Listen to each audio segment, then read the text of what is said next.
তুলসীর মালা কেউ যদি কণ্ঠে ধারণ করতে চান তাহলে অবশ্যই কিছু নিয়ম মেনে তবেই তুলসীর মালা কণ্ঠে ধারণ করবেন।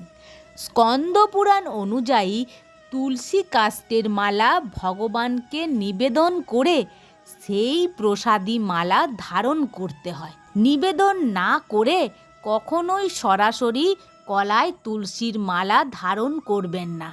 যিনি তুলসীর মালা সরাসরি গলায় ধারণ করেন তিনি নরকগামী হন।